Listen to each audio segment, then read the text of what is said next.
Bienvenidos amigos de Historias Pulp al canal con más tentáculos de este océano llamado literatura. Un canal en el que podéis escuchar relatos de terror, ciencia ficción y fantasía de los autores Elmer Rudenskrig y María Larralde, leídos por ellos mismos. Y ahora, que comience la función.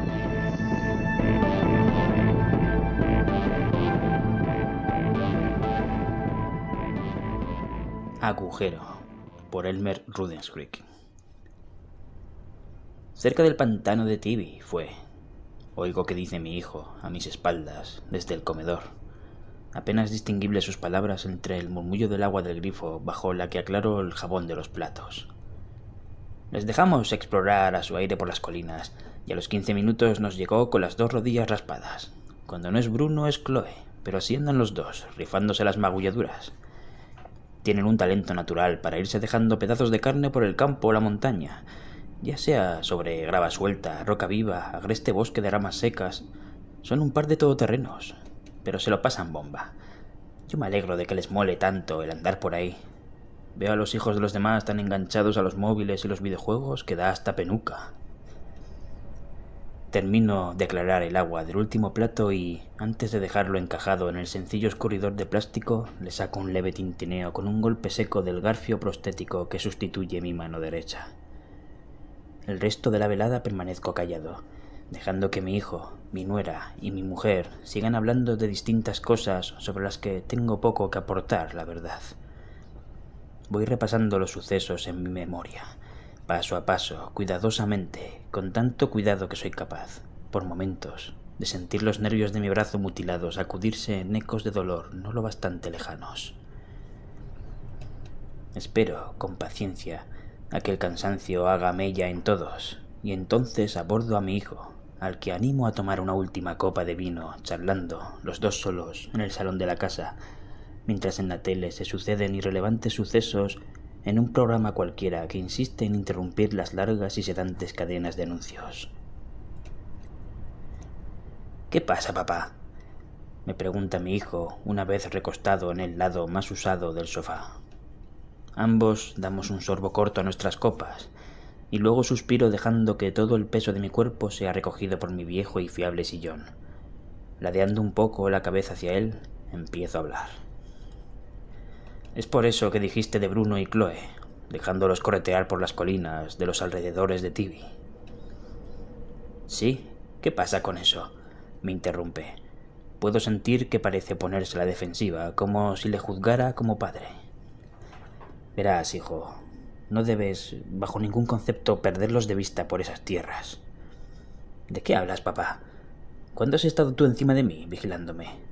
¿Desde cuándo te preocupa que se den los críos un golpe o dos por ahí? Tú no te has criado por esa zona, ya me ocupé yo de ello. Mi hijo sacude la cabeza mientras le da un nuevo sorbo al vino, impaciente. Escúchame bien. Esto que te voy a contar es algo que no sabe nadie. No quiero levantar la voz, ni quiero darte una lección, solo contarte lo que hay, porque las cosas son como son. Debes saberlo por tu bien, el de los críos, y por el de cualquiera que conozcas. Escucha. A pesar de que luego me establecí con tu madre bien lejos de allí, ya sabes que me crié en el mismo Tibi. Cuando tenía 15 años recién cumplidos todavía tenía un perro, Coto. Sé que tienes oída esa historia, la de que perdí la mano tratando de sacar a Coto del interior de una cueva tras un derrumbamiento, pero esa no es la verdad. Coto y yo nos pasábamos la vida correteando por todo camino y descampado más o menos practicable que rodeara Tibi hasta decenas de kilómetros. Me encantaba la sensación de libertad y de encontrarnos algo nuevo que acompañaba a la exploración. Coto era incansable y a veces podía tirarse casi una hora desaparecido, anticipándose a mí o quedándose rezagado. No sé si persiguiendo ardillas por los bosques de pinos o hurgando los secarrales en busca de topos. A ver, el perro tendría, 5 o 6 años como mucho. No era ya un cachorro, pero se movía como si le ardiera siempre la cola. Era grande, fuerte, lleno de vida. Volvía a mí, creo yo, cuando quería, cuando se aburría de lo suyo, quizá para ver si yo estaba bien o para que le diera agua de mi cantimplora, que le brindaba sobre la palma de esta misma mano, la que ahora sustituye este burdo garfio. Soy consciente de que, de alguna manera, quizá con su privilegiado olfato, sabía siempre dónde me encontraba yo, por mucha que fuera la distancia que nos separara. Pero hubo un día que no volvió a mí. Empezó a parecerme extraño llevar tanto tiempo caminando solo.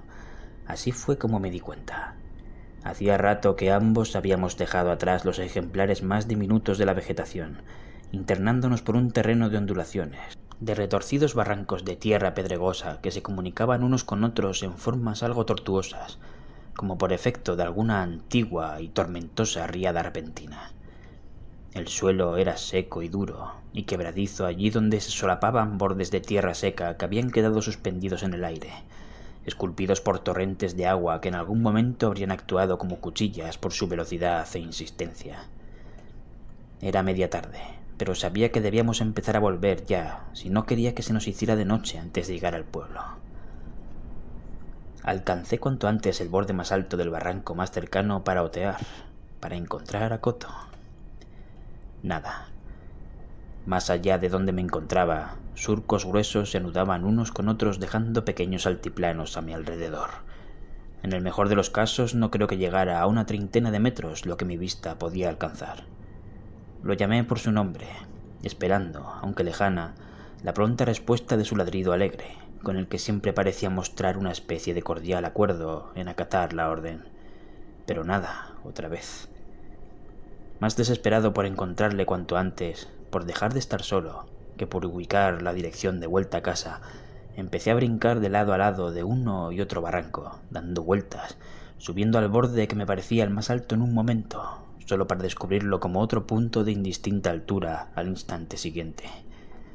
Di vueltas y vueltas, es posible que incluso pisara varias veces sobre los mismos montículos. Llamaba a Coto constantemente, apresurado, casi sin aliento entre el corretear arriba y abajo de las pendientes y el constante pronunciar a pleno pulmón del nombre del perro. Tropezaba con mis propios pies cuando alguna masa de rocas sueltas cedía bajo mi peso, o cuando algunas capas de tierra seca y alzada sobre los estrechos cauces se rompían con el impacto de mis pasos. Ya estaba loco de dar vueltas, derrengado por el absurdo frenesí, cuando me decidí a estarme quieto un momento, cada pie apoyado al lado contrario del fondo de uno de aquellos riachuelos secos. Me calmé y respiré hondo. Fui consciente del sudor que se me amontonaba en gruesas gotas por la frente. Allí abajo esperé a refrescarme mientras ponía en orden mi mente. Lo único que tenía que hacer era ubicar la dirección de regreso al pueblo y echar a andar. No tenía que buscar a Coto. Él me encontraría a mí. Y era hasta muy probable que se hubiera quedado rezagado y nos reuniéramos de esa manera, al decidirme yo por volver. Calmado, refrescado por una suerte de balsas de aire frío que parecían llenar los espacios de los barrancos, por fin me decidí a subir una última vez y avanzar por los altiplanos en dirección lo más directa posible de regreso a casa. Hasta ahí, todo había vuelto a la normalidad, podríamos decir. Incluso me permití reírme de mí mismo. Un chaval de 15 años recién cumplidos, lo que era prácticamente un hombre ya, volviéndose loco en un laberinto de barrancos porque estaba solo, sin su perro, unos minutos de nada, y apenas a unos cuantos kilómetros de su casa, a la distancia de un paseo largo. Era ridículo. Pensándolo en frío, ni siquiera comprendía el proceso excepcional por el que había acabado por adoptar aquel comportamiento. Nunca antes lo había experimentado, y en ese momento tampoco sabía definirlo o denominarlo tal como era. Pero ahora comprendo que había supuesto un ataque de pánico. Pánico. Ahora, recordando con tan sorprendente detalle la cadena de sucesos, me da incluso por pensar que aquello pudiera haber sido una especie de premonición. Un presentimiento, un retorcimiento sobrenatural de mi alma ante lo que estaba realmente aconteciendo. Pero que haya o no sido así, es ahora, como lo fue entonces, del todo irrelevante. Seguí camino en dirección a Tibi, bien orientado, hasta dejar de largo atrás el campo de escabrosos y pequeños barrancos. Los escuálidos brotes casi secos de distintas plantas empezaron a asomar por el terreno, que se volvía más regular, pasando de tierra pedregosa sin labrar a ocasionales segmentos de tierra anaranjada arada, quizá hacía varios lustros. Matojos aquí y allá adornaban un campo árido del que tenía vista casi hasta el mismo horizonte. Con una punzada de inquietud pensé de nuevo en Coto. ¿Dónde podría estar para no alcanzar a verlo? Me detuve un segundo para mirar atrás. El único sitio donde podría no haberlo visto, teniéndolo incluso a unos 5 metros, era el campo de barrancos. ¿Estaría allí, tirado en alguno de aquellos lechos, incapaz de moverse o ladrar? ¿Quizá agonizando? No podía ser. El sitio no era tan agreste como para ser peligroso de recorrer, y menos para un animal, un perro, que además estaba en la flor de la vida, como se suele decir. A Coto lo había visto triscar por peñascos con una soltura que quizá no fuera equiparable a la de una cabra, pero desde luego que lo hacía con la misma temeridad, y aunque esa leve punzada de duda me detuvo un momento, mi absoluta confianza en el animal me animó a continuar. Estaba seguro de que, de un momento a otro, el perro aparecería.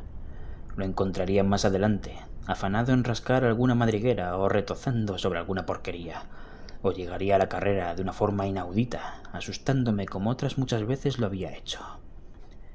Reanudé con paso firme el improvisado camino de vuelta, seguro de Coto, de su natural cualidad para la manifestación espontánea cuando uno menos se lo espera.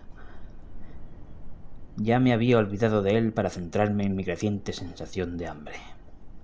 Era pronto, más bien la hora de la merienda, pero recuerdo a la perfección cómo se me hacía la boca agua pensando en cenar las sobras del guiso de carne mechada que mi madre había preparado para comer.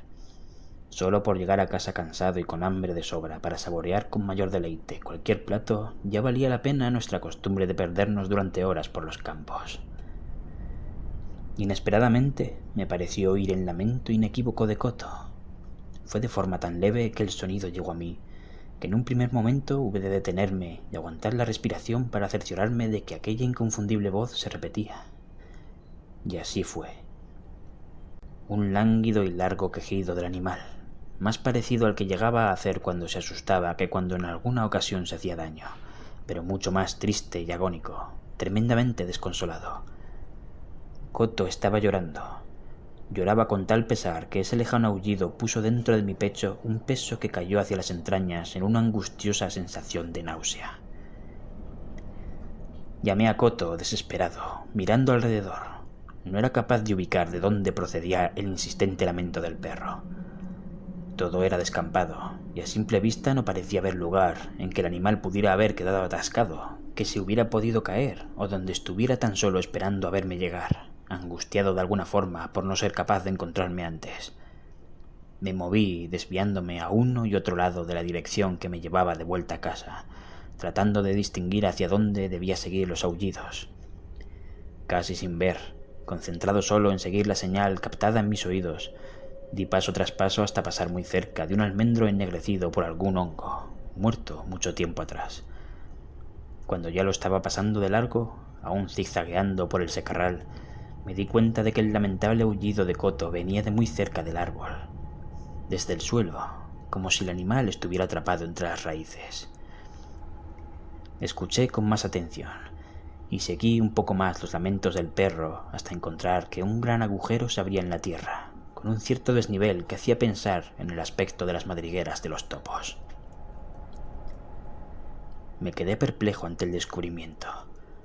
El túnel era de un tamaño considerable, lo bastante grande como para pasárseme por la cabeza la locura de pensar que lo hubiera excavado un jabalí, aunque por entonces ya estaba muy seguro de que tal animal no tenía por costumbre horadar la tierra como no fuera para encontrar alimento bajo la superficie.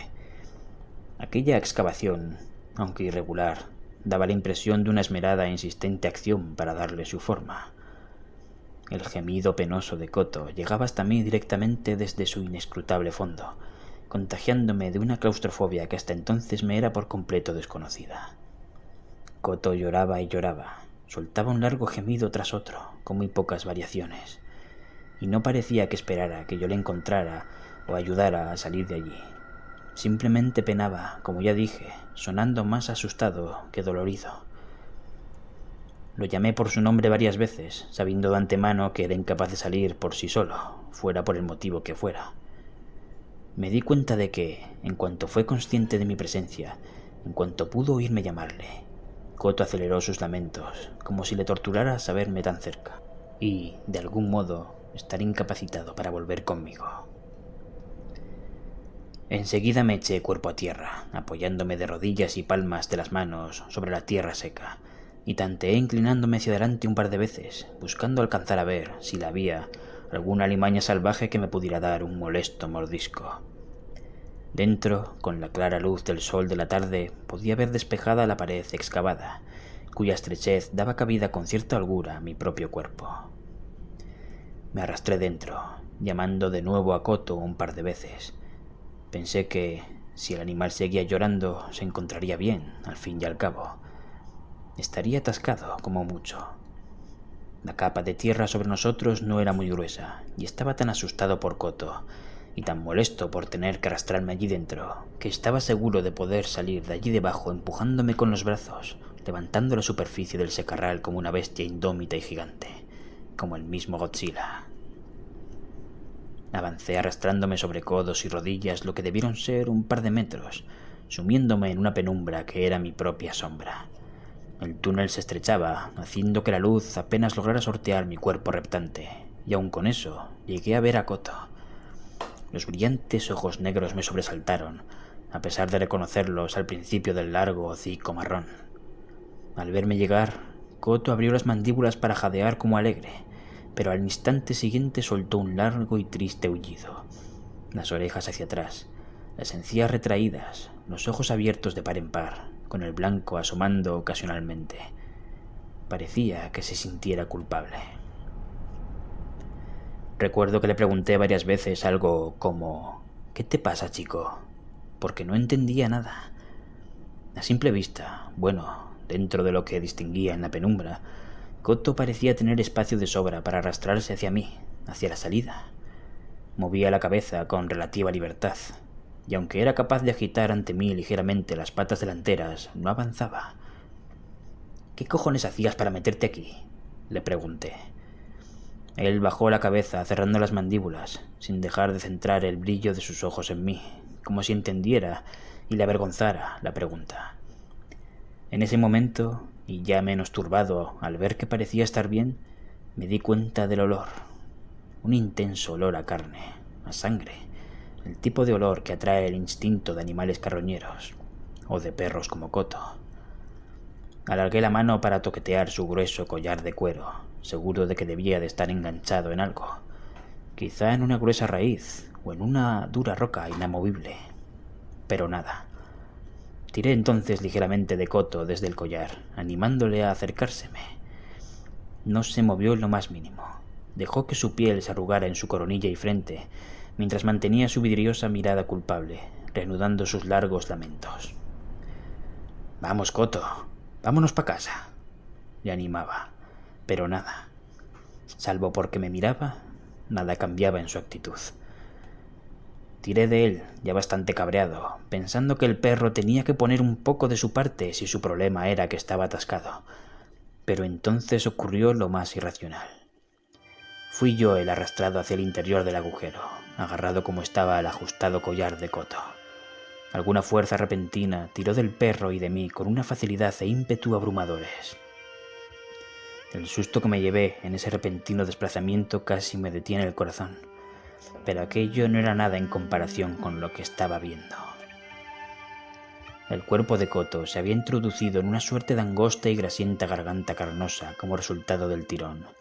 La masa, rosada en su mayor parte y veteada como de gruesas venas de lo que parecía un palpitante tocino blanquecino, se movía entera hacia el fondo, como si todo ello fuera una especie de cinta transportadora tubular.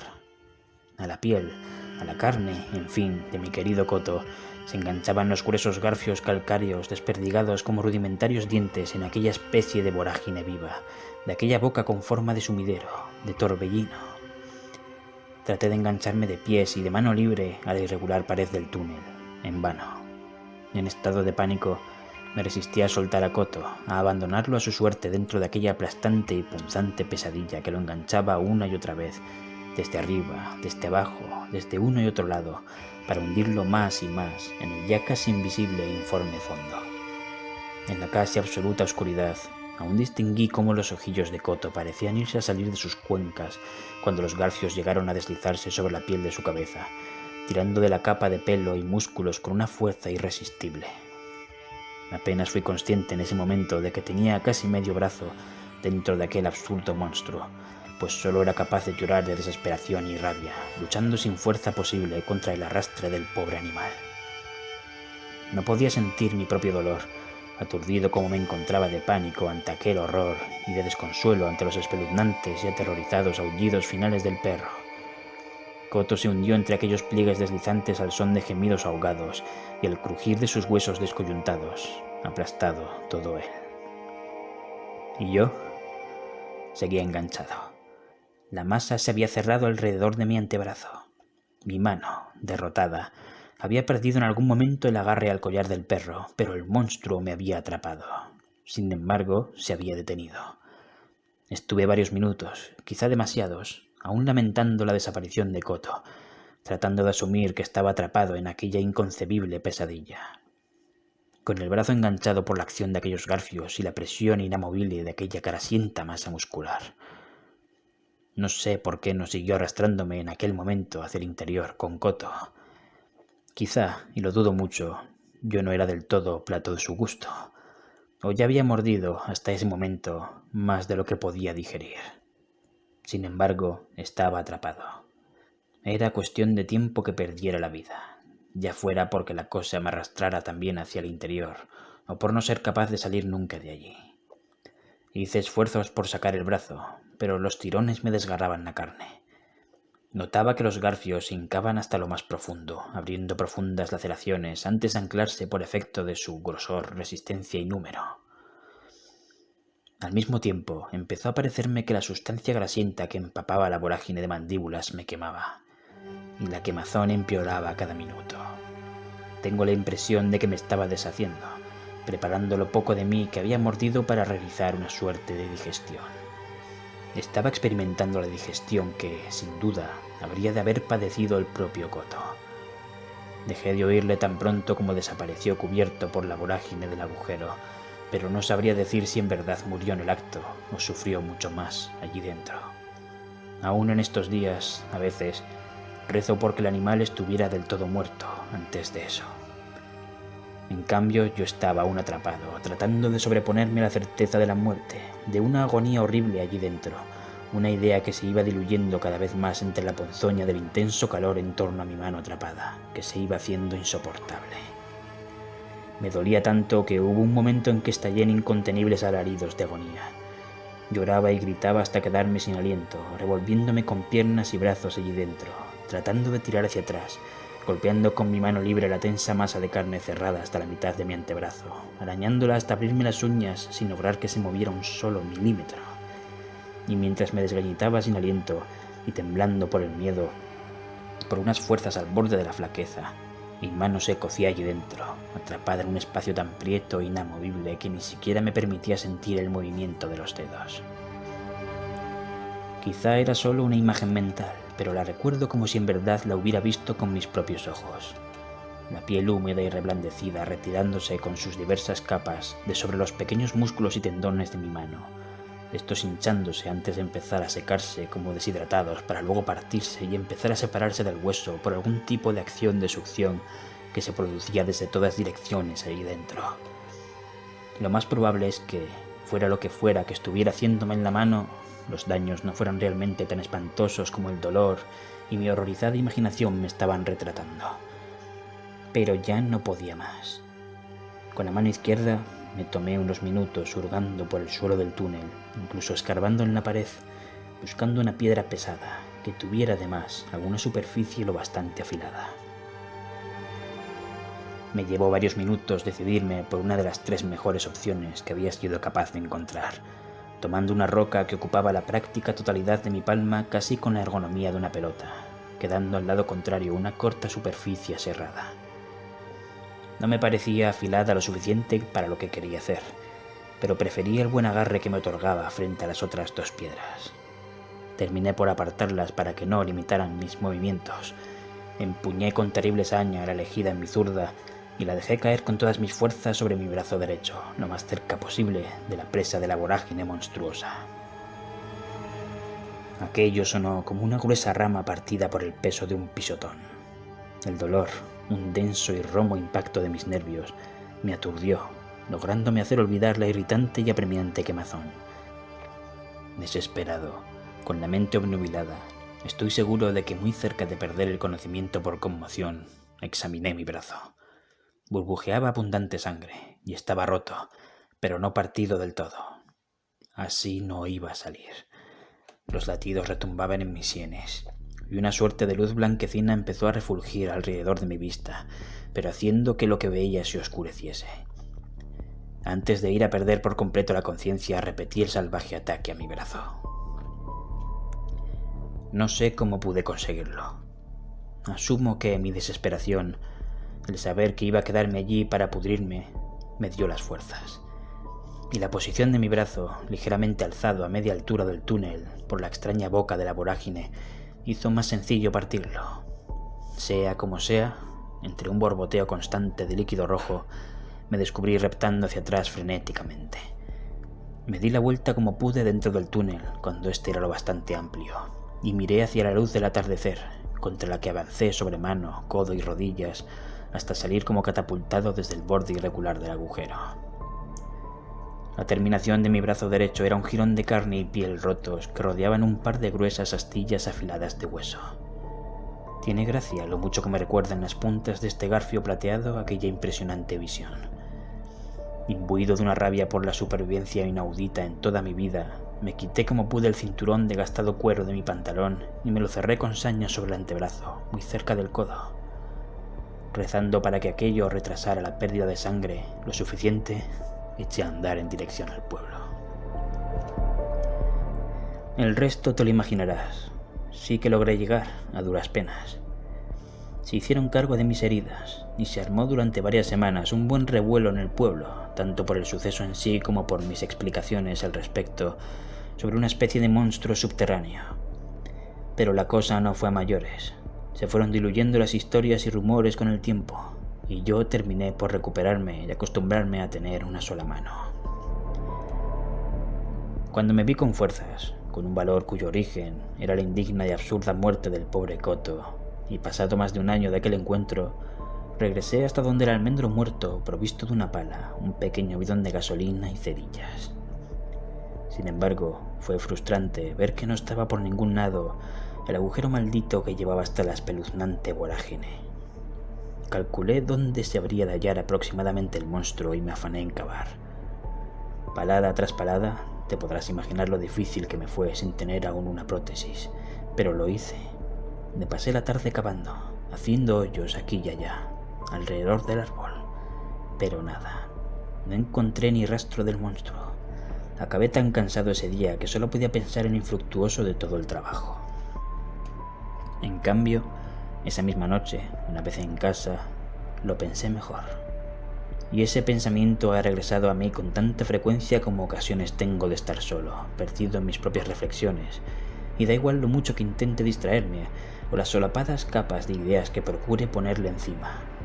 La cosa, la vorágine monstruosa, tenía la capacidad de desplazarse.